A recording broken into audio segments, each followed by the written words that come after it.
오늘 읽은 본문으로 하나님의 전신갑주라는 제목으로 말씀의 은혜를 나누고자 합니다. 작년 9월경에 같은 본문, 같은 제목으로 수요 예배 시간에 설교를 했던 적이 있습니다. 그런데 지난 새벽 설교를 준비하면서 이 본문으로, 이 내용으로 우리 전체 성도들과 함께 좀 나누고 싶다라는 마음이 있어서 원래 준비하고 있던 본문 대신에 오늘 본문으로 주일 강단에 서게 되었습니다.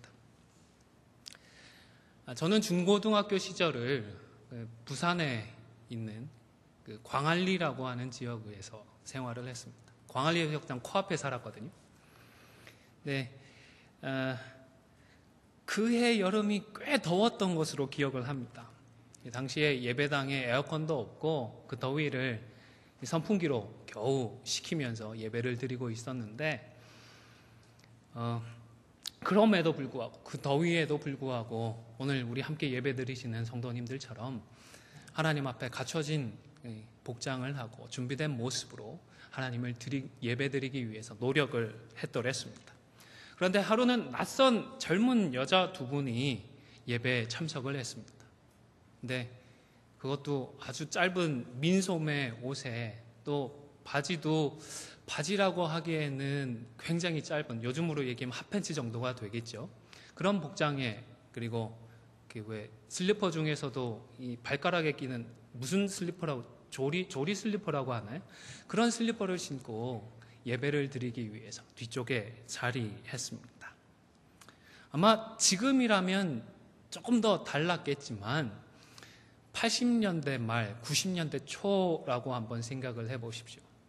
그것도 거의 광안리 해수욕장이 지금이야 뭐 해운대나 광안리가 영화를 보시면 고층 빌딩으로 어마어마하게 발전을 했지만 제 학창 시절에 광안리는 그냥 조그만한 어촌 마을이었습니다.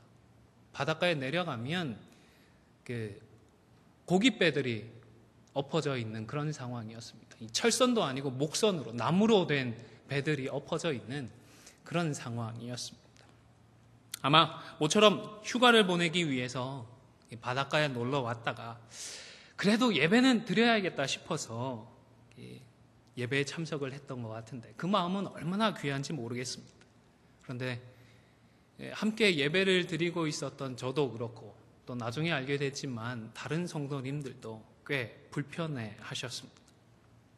이때의 경험을 통해서 저는 우리가 함께 예배를 드리기 때문에 개인적으로 준비도 잘 해야 하겠지만 나뿐만 아니라 우리 모두가 함께 할 수 있도록 그런 배려도 충분히 해야 한다는 사실을 배울 수 있었습니다. 그리고 이러한 준비와 배려는 비단 예배만으로 국한되지는 않는다 싶습니다. 모든 일상에서 나뿐만 아니라 우리 전체 교회를 생각하는 배려와 준비가 필요한 것입니다. 오늘 본문으로 이제 돌아가겠습니다. 13절은 어떻게 시작을 하죠? 어떤 단어로 시작을 하고 있죠? 네, 그러므로 이렇게 시작을 하고 있습니다. 이것은 12절의 말씀 때문에 전신갑주를 취해야 한다라는 사실이죠. 제가 12절을 읽어드리겠습니다. 우리의 씨름은 혈과 육을 상대하는 것이 아니요 통치자들과 권세들과 이 어둠의 세상 주관자들과 하늘에 있는 악의 영들을 상대함이라 했습니다. 우리의 씨름이 다른 사람들과의 일반적인 씨름이 아니기 때문에 그러므로 하나님의 전신갑주를 취해야 한다라고 권면을 하고 있습니다. 사실 전체 맥락을 고려하면 씨름이라고 하는 우리 한국말 번역이 직역에 가깝습니다. 이런 직역 번역보다는 의역이 조금 더 낫지 않나 싶습니다. 왜? 우리 개역 한글 옛날 버전에는 어떻게 번역되었었는지 기억하시죠? 싸움, 전투, 전쟁, 이런 단어들이 전체 맥락의 의미를 더 잘 드러낸다 싶습니다. 왜냐하면 바울이 지금 자신과 에베소 교인들에게 익숙한 전신갑주의 개념을 차용하고 있기 때문입니다. 우리의 신앙생활이 그저 씨름이나 레슬링과 같은 그런 스포츠 정도의 것이라면 굳이 전신갑주를 취하라고 했을까요? 대신에 스파링 기어 같은 것들을 준비하고 우리가 싸울 상대방 선수가 어떤지 잘 확인하고 나가라. 이런 정도의 충고만으로 충분했을 것 같습니다. 그런데 바울은 그 정도가 아니라 목숨을 내어 걸고 싸우는 치열한 싸움, 혹은 전쟁에서의 피비린내 나는 전투와도 같은 상황을 지금 머릿속에 그려두고 있었던 것입니다.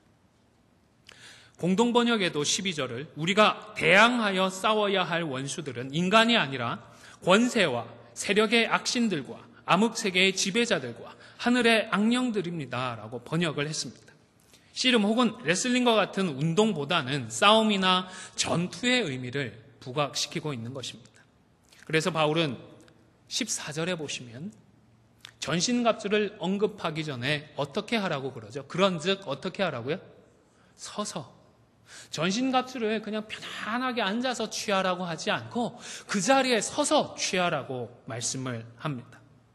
싸움을 앞두고 언제 어디서 쳐들어올지, 적군이 어떻게 다가올지 모르는 상황을 항상 경계하는 마음으로 전신갑주를 취해야 한다 권면을 하는 것입니다. 여러분, 우리들의 신앙의 생활은 올림픽 경기가 아닙니다. 월드컵 경기가 아닙니다. 축제가 아닙니다. 져도 그만, 이겨도 그만, 그냥 재미만 있으면 그뿐인 그런 정도의 것이 아니라는 말씀입니다. 생과 사를 가르는 절박하고 피비린내 나는 싸움이라는 사실을 기억할 수 있기를 바랍니다. 절박하게 생활해야 합니다. 치열하게 살아가야 합니다. 할 수 있는 만큼 제대로 준비를 하고 목숨을 걸고서라도 꼭 지켜내고 피를 흘리고서라도 반드시 승리해야 하는 치열한 싸움의 현장에 우리가 있다는 사실을 잊지 마시기를 바랍니다. 다른 모든 것은 잃어버리고 다른 모든 것은 빼앗기더라도 우리의 이 믿음만큼은 잃어버리지도 빼앗기지도 말아야 하겠습니다. 성도 여러분, 믿음을 빼앗기지 않도록, 잃어버리지 않도록 하나님의 전신갑주로 잘 준비하고 무장하는 저와 여러분이 되시기를 바랍니다. 바울은 이 사실을 강조하기 위해서 로마 군인들의 전신갑주를 비유로 들고 있습니다. 하나님 그림을 한번 보여주시겠습니까? 로마 군인들은 기본적으로 허리띠, 호심경, 가슴을 막는 갑옷입니다. 그리고 신, 방패, 투구, 그리고 칼과 같은 것으로 무장을 했습니다. 바울이 지금 하나님의 전신갑주를 비유할 때에는 로마 군인들의 이와 같은 이미지를 머릿속에 그려두고 있었던 것입니다. 적이 기습을 해올 때는 어떻게 이런 군장을 다 갖추고 싸움터로 나가겠습니까마는, 그러나 적과 맞서 싸우기 위해서는 이와 같이 완전 무장을 하는 것이 부상이나 혹은 죽음을 막을 수 있는 가장 효과적이고 필수적인 방법이었던 것입니다. 바울은 이와 마찬가지로 우리도 영적인 싸움을 위해서는 못지않게 제대로 준비를 해야 한다 강하게 권면을 하는 것입니다. 그렇다면 무엇으로 어떻게 준비를 해야 하겠습니까? 바울은 오늘 진리와 의, 복음과 믿음, 구원과 성령으로 완전 무장할 것을 우리에게 권면합니다. 14절에서 17절까지의 말씀을 다시 한번 다 읽도록 하겠습니다. 14절부터 17절까지의 말씀입니다. 시작. 그런즉 서서 진리로 너희 허리띠를 띠고 의의 호심경을 붙이고 평안의 복음이 준비한 것으로 신을 신고 모든 것 위에 믿음의 방패를 가지고 이로써 능히 악한 자의 모든 불화살을 소멸하고 구원의 투구와 성령의 검 곧 하나님의 말씀을 가지라.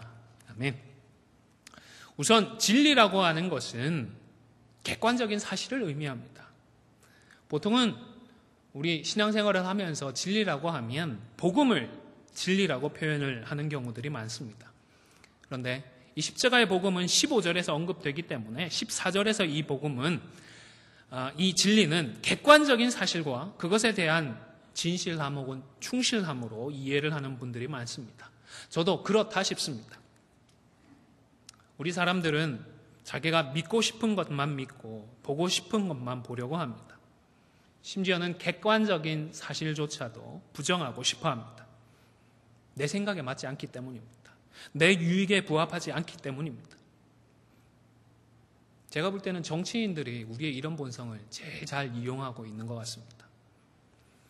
그래서인지 지금 바울은 우리가 믿음으로 승리하기 위해서 우리 성도는 객관적인 사실에 충실해야 한다. 먼저 권면을 하는 것 같습니다. 지금까지 나의 신념과는 다르고 비록 이것을 따름으로 해서 내가 좀 손해를 보게 되더라도 우리 성도는 객관적인 사실은 인정하고 따를 수 있어야 하는 것입니다. 이런 훈련을 이어나가야 하는 것입니다.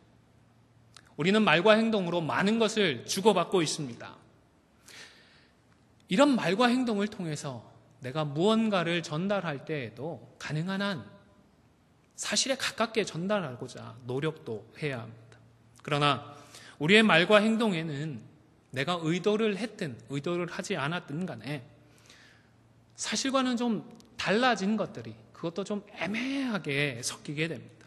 그렇기 때문에 전달을 받을 때에도 그 속에서 사실을 가려내는 훈련을 해야 할 필요가 있습니다. 다른 지체들로부터 다른 사람으로부터 어떤 소식을 어떤 사실을 전달받을 때에 이 중에 뭐는 사실이고 이 중에 뭔가는 애매하게 섞여 있겠구나 구분하고자 하는 마음이 있어야 하는 것입니다. 순진하게 그냥 다 사실이겠거니 반응하지 마시기를 바랍니다. 근데 철학을 시작한 철학가 중에 데카르트라고 하는 사람이 있습니다. 그 사람이 철학적으로 사용했던 방법이 방법적인 회의라는 것이 있습니다. 내가 진리를 추구하는 데 있어서 정말 뭐가 사실일까? 그 사실을, 그 진리를 찾기 위해서 노력을 했습니다. 그런데 아무리 봐도 이 진리라고 할 만한 것을 찾을 수가 없었습니다. 이것도 사실이 아니고 저것도 사실이 아니고 이것도 거짓이고 그런데 정말로 내가 이렇게 다 부정하고 거짓인 것들을 찾아 나가고 났더니 제일 끝에 가서는 지금 내가 생각하고 있구나라는 사실만큼은 부정할 수가 없었던 것입니다. 그래서 나는 지금 생각하고 있네. 그러니까 나는 존재하는구나. 이 데카르트라고 하는 사람이 이 유명한 말을 남겼습니다. 나는 생각한다. 고로 나는 존재한다. 그리고 여기에서부터 시작을 해서 그의 철학의 사상을 형성을 했습니다. 우리 성도들에게도 이런 방법적인 회의가 필요하다 싶습니다. 특별히 다른 성도들과 교제를 할 때에 우리가 어느 정도 훈련이 되어 있는지를 보면서 좀 제대로 성도 그리스도 안에서 성령 안에서 교제를 하기 위해서 이 사람이 정말 다 100% 사실만 얘기하고 있을까? 조금은 이런 부정적인 태도로 회의적인 태도로 임하셔서 이 속에서 무엇은 사실이고 무엇은 애매하게 다른 것들이 섞여 있는지를 분별할 수 있는 지혜를 훈련해 나가실 수 있기를 바랍니다. 우리가 객관적인 사실에 유일해서 살아가지 못할 때에 사탄 마귀는 우리의 마음, 우리의 감정을 뒤흔들게 됩니다. 그리고 우리의 이런 감정을 흔들어서 우리를 실족해 합니다. 우리의 믿음의 행보를 방해하는 것입니다. 여러분, 자리에서 일어서시기를 바랍니다. 서서 진리의 허리띠를 매십시오. 진리로, 그것도 다른 것들이 흘러내리지 않도록 아주 타이트하게 이 진리의 허리띠를 매시는 저와 여러분이 되시기를 바랍니다. 그 다음으로 의라고 하는 것을 바울이 언급을 하죠. 이것은 공정함, 옳음을 의미합니다. 우리 예수 믿는 사람들은 세상 사람들보다 훨씬 더 공정해야 합니다. 올바름을 선택하는 삶을 살아야 합니다. 호심경은 어디를 보호하는 갑옷이라고 그랬죠? 우리 가슴과 배를 보호합니다. 사람들의 중요한 장기들을 보장하는 갑옷입니다. 의로움이라고 하는 것, 공정하고 옳음이라고 하는 것, 마찬가지로 신앙생활에 있어서 정말로 중요한 영적인 장기와도 같은 것을 지키고 보호하는 것이 아닌가 생각을 합니다. 그런데 많은 경우 이런 의보다는 당장의 유익을 선택하는 것 같습니다. 또 공정함보다도 우리 편, 내 친구를 선택하는 경우도 있는 것 같습니다. 올바른 선택, 올바른 삶이 아니라 그때그때의 내 생각, 내 기분에 따라 좌우되는 것 같습니다. 그러나 믿음으로 승리하기 위하여서 영적으로 우리에게 중요한 그런 장기들을 보호하기 위해서는 의를 선택해야 하는 것입니다. 의로 무장해야 하는 것입니다. 작은 것에서부터 공정하게 말하고 행동할 수 있도록 훈련함으로 하나님의 그 진리의 의의 호심경으로 온전히 무장하는 저와 여러분이 되실 수 있기를 바랍니다. 그 다음으로 평안의 복음은 바로 예수 그리스도를 통해서 하나님과 화해하고 동시에 다른 사람들과도 평화하게 되는 좋은 소식을 의미합니다.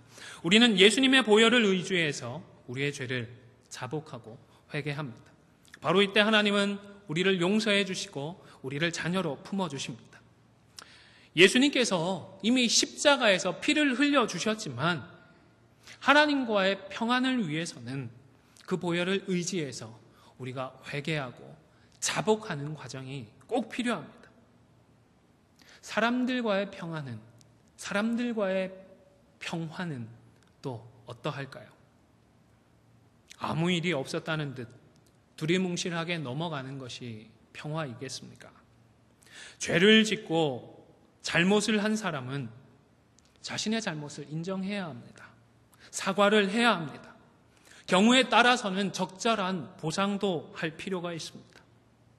그리고 사과의 요청을, 용서의 구함을 받는 성도는 내가 비록 그 일로 상처도 받고 손해도 보았지만 용서해야 합니다. 왜냐하면 우리가 하나님께 이미 용서받은 것이 엄청나기 때문입니다. 우리가 과연 어떤 것으로 하나님께 이미 용서를 받았는지 우리는 잘 알기 때문입니다. 잘못은 용서를 구하고 구하는 용서는 용서해 주는 것이 우리 성도들이 누리는 평안인 것입니다. 다시 말씀드리지만 상처를 주고받고 있으면서 속으로만 끙끙 앓고 그렇게 가만히 지나가는 것 결코 평안이 아닙니다. 시간이 흐르면 유야무야 되는 것 평안이 아닙니다.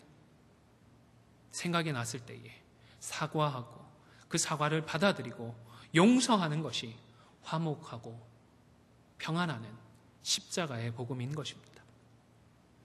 그 다음으로는 믿음으로 무장해야 합니다. 이것은 진리에 대한 확신입니다.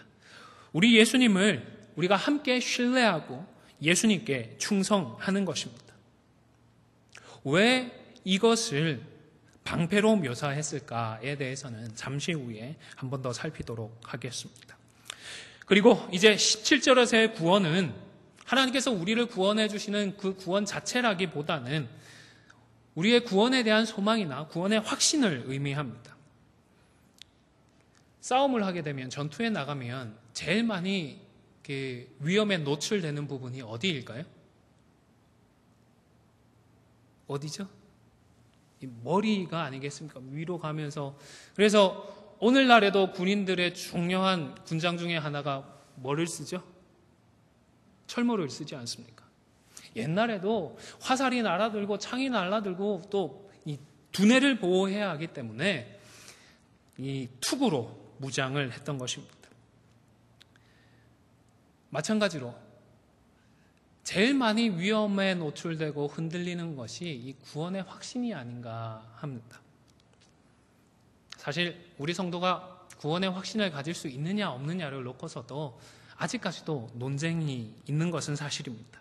그러나 강조점이 내가 가지는 확신이 아니라 우리에게 하나님께서 주시는 것이라고 생각을 하게 되면 충분히 우리가 가질 수 있고 또 강조하고 위에서 기도해야 하는 덕목이 아닌가 생각을 합니다. 하나님께서는 예수님을 믿는 성도를 구원하실 수 있는 능력이 있는 분이기 때문에 그렇습니다. 아마 믿음의 방패도 이와 일맥상통할 것 같습니다. 그리고 마지막으로 성령으로 무장을 해야 합니다. 성령으로 무장하시는 저와 여러분이 되시기를 바랍니다. 그런데 성령으로 무장한다는 것이 무슨 의미일까요? 사실 이렇게만 이야기하면 해석의 여지가 참 넓어집니다. 그런데 아마 이렇게만 얘기하면 오해의 여지가 있을 것 같아서 사도 바울이 바로 이어서 이 성령이라고 하는 것이 무엇을 의미하는지 본문에서 밝히고 있죠. 17절을 다시 한번 읽도록 하겠습니다. 17절 말씀입니다. 시작. 구원의 투구와 성령의 검, 곧 하나님의 말씀을 가지라. 성령의 검을 어떻게 정의를 해두죠? 어떻게 제안을 해두죠?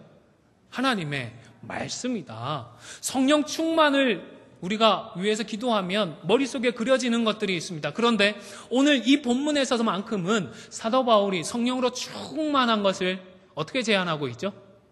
말씀으로 충만한 것을 언급하고 있는 것입니다.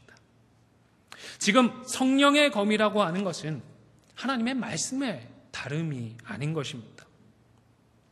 지금 성령과 말씀을 바울은 같은 맥락에서 보고 있는 것입니다. 성령의 검을 가지라는 이 권면은 하나님의 말씀을 배우고 하나님의 말씀을 익히라는 교훈인 것입니다. 말씀을 배우고 익혀서 세상의 헛된 가르침과 주장들의 공격을 무력화시키고 격퇴하라는 말씀인 것입니다.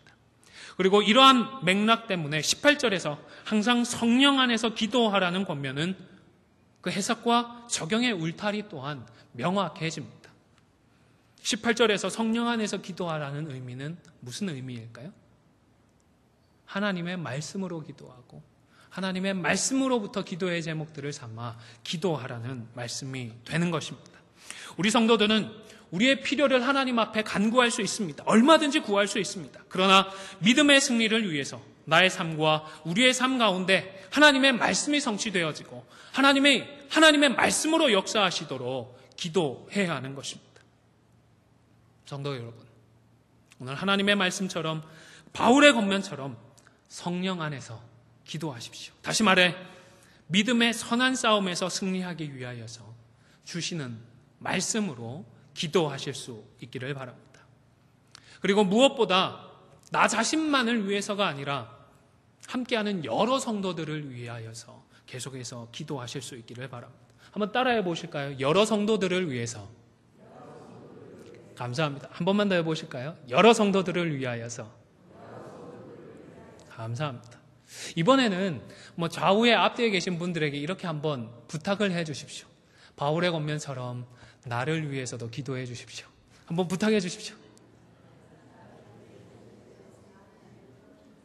네, 감사합니다. 그렇게 부탁을 했으니까 이번에는 또 믿음으로 결단하고 고백해 주십시오. 당신을 위해서 이러면 조금 나이 차 때문에 그럴 수도 있으니까요. 님을 위해서도 제가 기도하겠습니다. 해 주십시오. 약속해 주십시오. 네, 감사합니다. 감사합니다. 우리의 가족을 위해서 기도해야 합니다. 우리의 지체된 우리 성도들을 위해서도 우리는 간절히 기도해야 합니다. 이렇게 중보적인 기도를 하는 것은 정말 중요합니다. 왜냐하면 우리의 싸움은 나만 잘한다고 해서 승리할 수 있는 것이 아니기 때문입니다. 18절 말씀을 다시 한번 읽겠습니다. 18절 말씀입니다. 시작. 모든 기도와 간구를 하되 항상 성령 안에서 기도하고 이를 위하여 깨어 구하기를 항상 힘쓰며 여러 성도를 위하여 구하라. 아멘. 누구를 위해서 구하라고요? 여러 성도를 위해서 바울은 권면하고 있는 것입니다. 그런데 좀 이 18절이 이상하지 않으십니까? 전신갑주로 무장을 하라고 요렇게 무장을 해야 된다라고 얘기를 했습니다. 다 무장을 했습니다. 그러면 뭘 해야 되죠, 이제? 진격을 해야 됩니다. 돌격 앞으로 해서 달려나가서 적과 싸워야 되는데 그런 순간에 어떻게 하라고요? 자, 돌격 앞으로 기도하자. 기도를 하는데 그것도 기도하라고만 얘기하지 않죠. 또 기도하라고 그럽니다. 그 다음에 또 기도하라고 합니다. 거푸 3번이나 기도해야 한다, 기도해야 한다, 기도해야 한다 이야기를 하고 있는 것입니다. 전신갑주로 무장하는 것과 그렇게 계속해서 기도하는 것이 과연 무슨 상관이 있을까요? 무슨 관련이 있을까요? 그것은 기도가 바로 영적인 싸움이기 때문입니다. 기도가 씨름이고 기도가 싸움인 것입니다. 우리 성도는 하나님의 전신갑주로 무장하여서 기도라고 하는 영적인 전투에 투입이 되는 것입니다. 기도함으로 우리는 우리의 마음을 지킬 수 있습니다. 기도를 통해서 하나님의 말씀에 순종할 수 있습니다.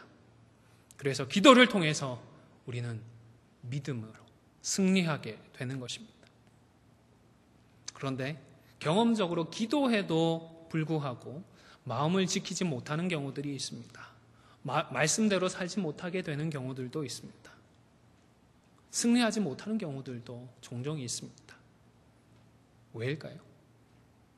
간단명료하게 심플하게 대답하기는 어렵겠지만 적어도 오늘 본문을 통해서 한 가지 우리가 알 수 있는 사실은 우리가 하나님의 전신갑주로 무장하지 못하고 기도하기 때문이다. 이 한 가지는 분명하게 발견할 수가 있는 것 같습니다.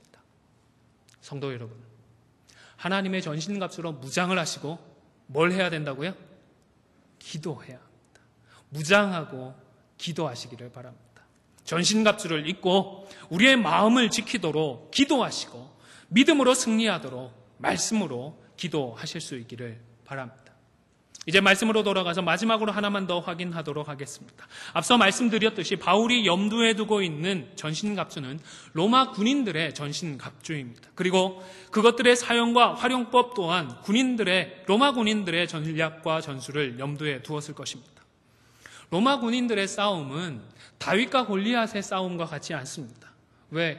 그 삼국지에도 보면 장수들끼리 싸웁니다. 그렇죠?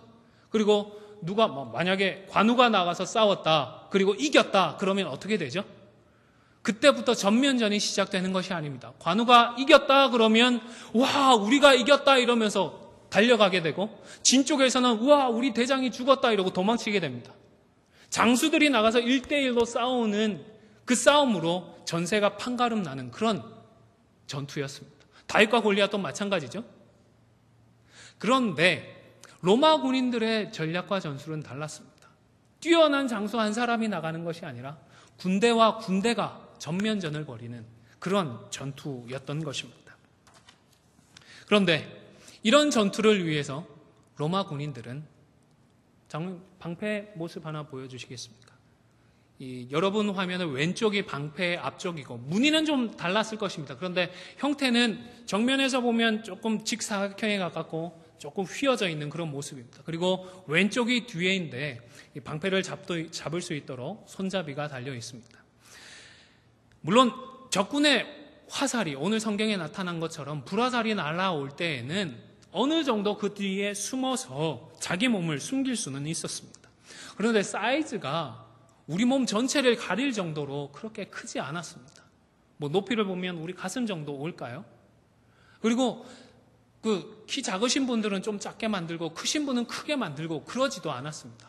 똑같은 규격의 방패들로 만들어서 가지고 다녔습니다.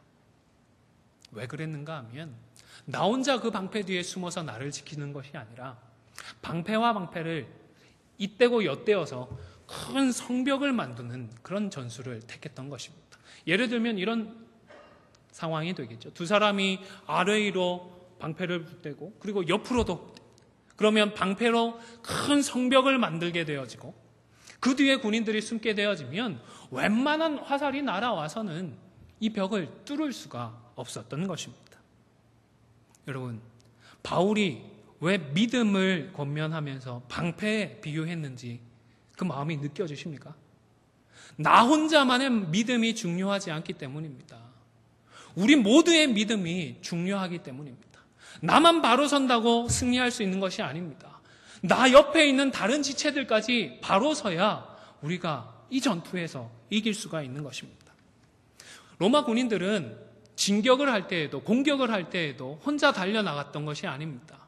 이와 같은 포메이션을 형성을 해서 앞으로 달려나갔습니다. 귀갑 대형이라고 불리는 대형인데 방패를 가지고 사방을 막습니다. 그리고 함께 달려나감으로 해서 상대방의 화살도 칼도 창도 막아내는 전술을 구사했던 것입니다. 그런데 한번 생각을 해보시기를 바랍니다. 이런 전술을, 이런 대형을 유지하고 있는데 내가 잘났다고, 나 잘 싸운다고 혼자서 그 안에서 설쳐대기 시작을 했다고 생각을 해보십시오. 이 대형이 어떻게 됐을까요? 내가 잘났다고 나 혼자 교만해서 설치다가는 나만 위험에 봉착하는 것이 아니라 함께하고 있는 모든 군인들이 결국 위험에 봉착하게 되는 것입니다. 또 옆에 있는 누군가가 좀 지치고 잘 못 싸운다고 그냥 내버려두고 신경 쓰지 않게 되면 어떻게 될까요? 지쳐서 쓰러지고 구멍난 그 구멍으로 상대방이 쉽게 공략을 하게 되는 것입니다. 우리 교회는 한 영혼 한 영혼을 귀하게 여겨야 합니다. 절대로 하나님보다 먼저 사람을 포기하지 말아야 하는 것입니다. 또 이런저런 이유로 옆에 있는 사람이 싫다고 싫어하고 간격을 멀리 뛰어버리게 되면 어떻게 될까요? 또 내가 이 사람을 내 생명처럼 이렇게 지켜주려고 하는데 이 사람은 과연 그렇게 나를 지켜줄까? 의심이 찾아옵니다. 두려움이 생깁니다. 그래서 또 간격이 벌어지면 어떻게 될까요? 그 결과는 불을 보듯 뻔한 것입니다. 그래서 우리 성도는 우리의 모난 기질이나 우리의 단점들에도 불구하고 한 마음과 한 뜻을 이루고 우리 모두를 함께 지키기 위하여서 수고해야 하는 것입니다. 뿐만 아니라 두려워하지 않도록 기도해야 합니다. 우리를 틈타는 그 두려움으로 말미암아 이 든든한 성벽들이, 이 든든한 진이 무너지지 않도록, 훼손되지 않도록 기도해야 하는 것입니다. 한 마음을 이루는 것, 그리고 두려워하지 않는 것, 이 두 가지는 항상 함께 가야 한다 싶습니다. 그래서 빌립보서 1장 27절과 28절에 보면 바울이 이와 같이 동시에 권면을 합니다. 너희가 한 마음으로 서서 한 뜻으로 복음의 신앙을 위하여 협력하는 것과 이것으로 끝나지 않고 28절에서 계속해서 권면합니다. 무슨 일에든지 대적하는 자들 때문에 두려워하지 않는 이 일을 듣고자 함이라. 바울이 이것을 위해서 빌립보 교회를 위해 기도하고 있었던 것입니다. 한 마음 한 뜻 이루는 것 우리도 잘 압니다. 그런데 어떻게 그것을 지킬 수 있다고요? 두려워하지 않아야 합니다. 우리 성도는 두려워하지 않도록, 나뿐만 아니라 우리 옆에 있는 다른 성도들이 두려움에 틈타지 않도록, 영적인 패닉 상태에 이르지 않도록 끊임없이 기도하고 또 권면해주고 상담해주고 해야 하는 것입니다. 여러분, 우리의 영적인 싸움은 우리 개인과 사탄 마귀가 1대1로 싸우는 싸움이 결코 아닙니다. 한 몸으로서의 우리 교회 대 사탄의 세력과의 싸움입니다. 설령 가정이나 직장이나 사업터에서 혼자 직면하는 시험과 유혹이 있다고 하더라도 그것들도 결국은 우리 전체 교회가, 우리 전체 성도들이 함께 싸우는 싸움인 것입니다. 그래서 우리는 우리 자신만을 위해서 구하는 것이 아니라 여러 성도들을 위하여서, 여러 성도들의 믿음을 위하여서 함께 기도해야 합니다. 다른 성도들이 가정에서, 직장에서 승리하도록 기도해야 합니다. 우리 성도들이 교회에서도 자신들의 자리를 굳건하게 지킬 수 있도록 함께 기도해야 합니다. 나도 승리해야 하지만 다른 지체들도 함께 승리해야 우리가 이 싸움에서 마침내 승리하게 되는 것입니다. 서두에 말씀드렸던 이야기를 다시 생각해 보시기를 바랍니다. 그때 두 여자분이 휴가지에 와서도 어떻게든 주일 예배를 드려야 하겠다는 개인적인 준비 외에 또 함께하는 다른 분들을 위해서 조금이라도 복장에 성의를 표했다고 한다면 얼마나 감사하고 얼마나 더 복된 예배가 될 수 있었을까요? 우리들의 신앙생활은 기본적으로 싸움입니다. 치열한 싸움입니다. 피비린내 나는 싸움입니다. 1대1로 그저 벌이는 개인 전투가 아니라 교회로서 싸우는 영적인 전투라는 사실을 꼭 기억하실 수 있기를 바랍니다. 그래서 우리 개인도 전신갑주로 잘 무장을 해야 하지만 아직 무장되지 못한 다른 지체들을 또한 도울 수 있어야 합니다. 나만 잘하면 되는 것이 아니라 우리 모두의 믿음의 방패를 사용해 견고한 방패벽을 만들어 우리를 보호해야 하는 것입니다. 공동체 안에서 부족한 누군가를 비판하고 배제시키는 것 아주 손쉬운 방법입니다. 그러나 결국 그 구멍들을 통하여서 사탄 마귀의 불화살이 우리 모두를 위험하게 만든다는 그 사실을 명심하십시오. 흔들리는 지체를 위해서는 더욱 격려하고 나의 여력이 되는 한 다른 지체의 믿음의 방패의 자리가 제자리에 있을 수 있도록 힘을 보태십시오. 그래서 우리들의 믿음의 방어벽을 더욱더 굳건하게 붙들 수 있기를 바랍니다. 그리고 나만을 위해서가 아니라 여러 성도들을 위하여서 진심을 다하고 간절히 기도함으로 우리들의 이 영적인 싸움에서 마침내 승리하게 되어지는 저와 여러분이 되실 수 있기를 주님의 이름으로 간절히 축원을 드립니다. 기도하겠습니다. 참 좋으신 아버지 하나님, 우리를 구원하시고 우리를 이 땅에 홀로 두지 않으시고 교회로 부르시고 특별히 안디옥 교회로 부르신 그 부르심의 이유를 생각합니다. 혼자서 싸우고 이길 수 없는 싸움이기에 동력자들, 동지들, 지체들을 허락하셨음을 기억하게 하시고 나만 잘 무장할 뿐만 아니라 함께하는 지체들을 잘 도와가며 믿음의 방패의 벽을 견고하게 쌓아감으로 사탄 마귀의 계계를 회파하고 마침내 믿음에서 승리하는 우리 모두가 될 수 있도록 하나님 은혜를 더하여 주시옵소서. 말씀으로 결단하고 순종하는 우리 성도들에게 하나님 역사하여 주시옵소서. 감사를 드리며 예수님의 이름으로 기도 올리옵나이다. 아멘.